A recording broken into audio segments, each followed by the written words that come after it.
AI saat ini merupakan salah satu alat bantu untuk kegiatan pendidikan.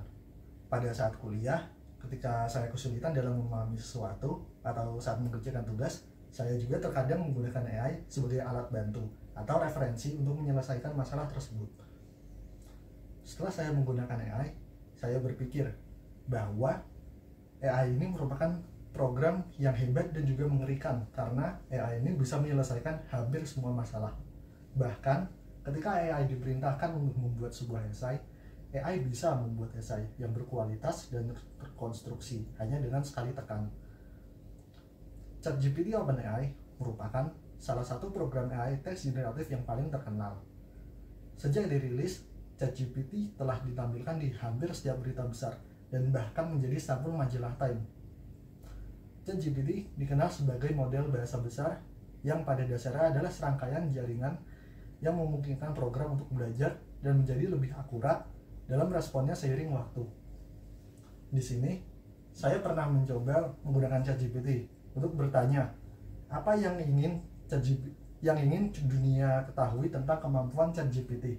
Nah, ChatGPT itu menjawab, yang paling penting untuk dunia ketahui adalah kemampuan ChatGPT dalam memahami dan menghasilkan teks dalam berbagai bahasa serta topik.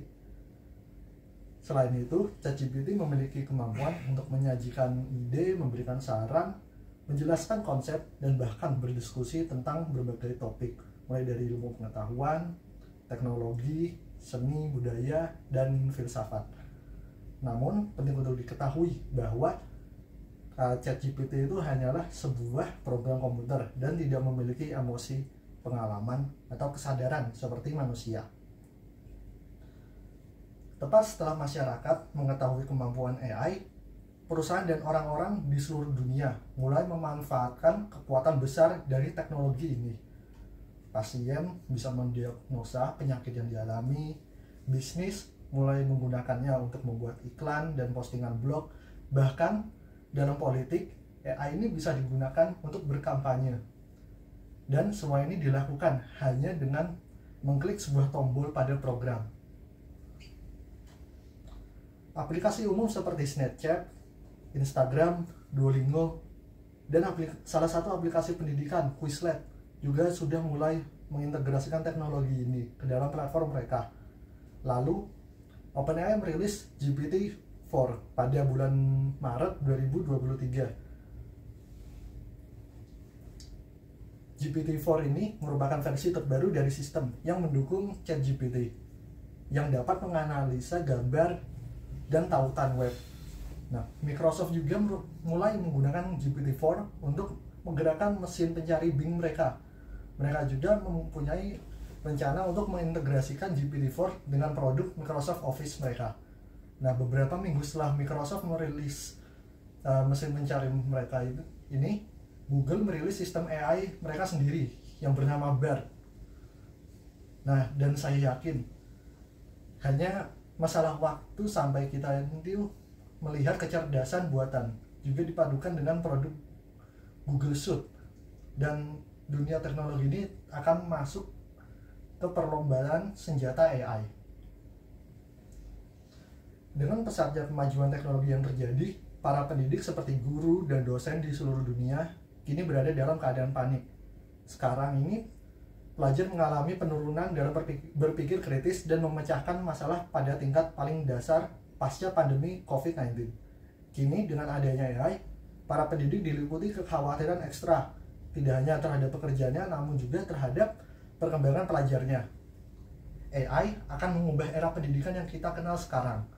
Meluasnya penyebaran internet pada beberapa dekade yang lalu benar-benar mengubah cara kerja pendidikan. Nah, sistem AI ini akan memaksa para pendidik dan lembaga pendidikan untuk mengevaluasi kembali apa yang mereka ajarkan, mengapa, serta bagaimana mereka mengajari sesuatu. Nah, kenyataannya itu banyak tugas yang diberikan kepada pelajar itu tidak mempersiapkan pelajar untuk menghadapi kehidupan nyata. Dan jika pelajar merasa seolah-olah apa yang mereka pelajari di sekolah mereka itu bermanfaat bagi mereka dalam jangka panjang, mereka akan tertarik pada pembelajaran dan tidak akan mencari jalan pintas untuk sekedar menyelesaikan pekerjaan. Banyak sekolah di seluruh negeri menanggapi rilisnya ChatGPT secara publik dengan segera melarang penggunaannya di semua perangkat.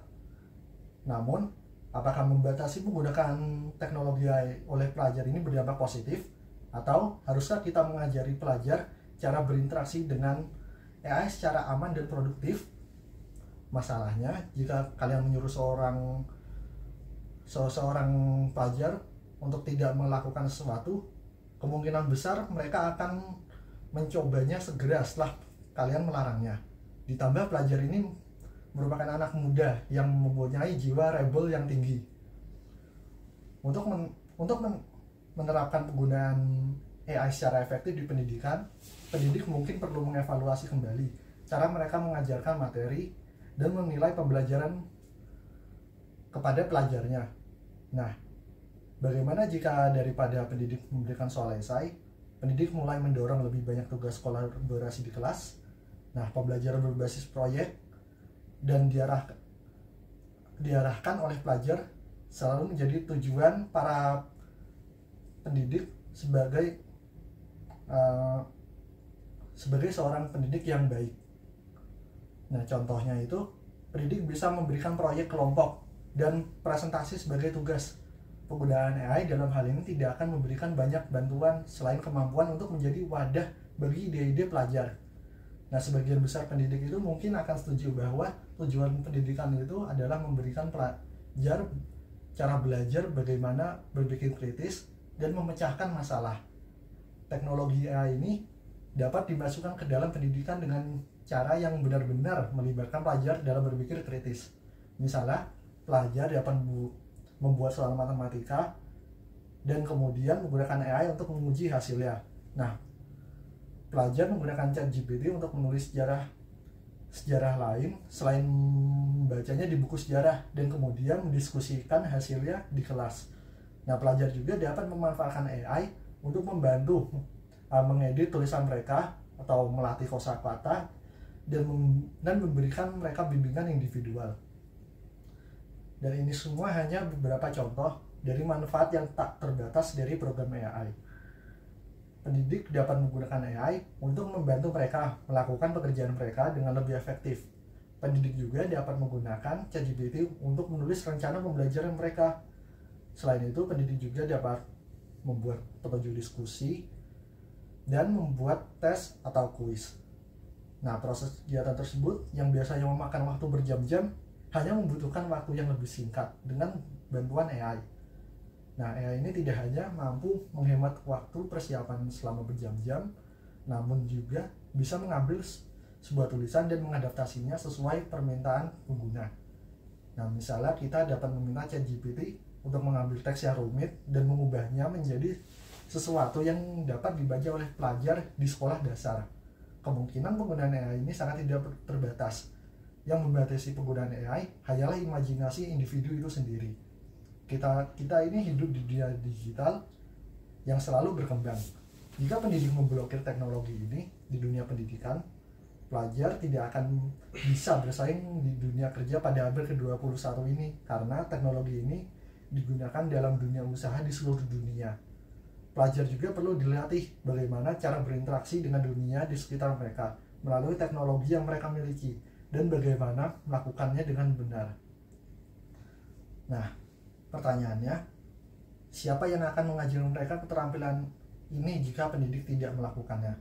Pendidik juga perlu memberikan pelajar manfaat dan penggunaan AI. Dari penggunaan AI, pendidik dapat menentukan waktu untuk menggunakan AI dan waktu untuk tidak menggunakan AI. Masih terdapat pelajar yang memiliki keraguan mengenai teknologi baru ini. Pelajar terkadang khawatir akan dampaknya terhadap kemampuan mereka dalam memecahkan masalah dan menjadi orang yang mampu berpikir kritis. Pelajar juga perlu dituntun dalam penggunaan AI agar penggunaan AI ini berdampak positif bagi mereka. AI akan memasuki setiap aspek kehidupan kita. Kita sudah bisa menggunakan AI di ponsel kita dengan mudah. AI akan mengubah dunia ini dan membawa kita ke era baru pendidikan. Sektor pendidikan harus mulai menuntun pelajarnya cara mengevaluasi AI dengan baik dan efektif. Pelajar juga harus mulai mengevaluasi ulang dan mendesain ulang sistem pengajaran mereka atau cara mereka memberikan materi, sehingga AI tidak hanya digunakan sebagai alat untuk mencontek dan tidak akan terjadi kembali nilai ujian yang tinggi hanya dengan menggunakan AI. Sekian dari materi yang saya sampaikan. Saya Fikri Janata dari kelas C. Terima kasih.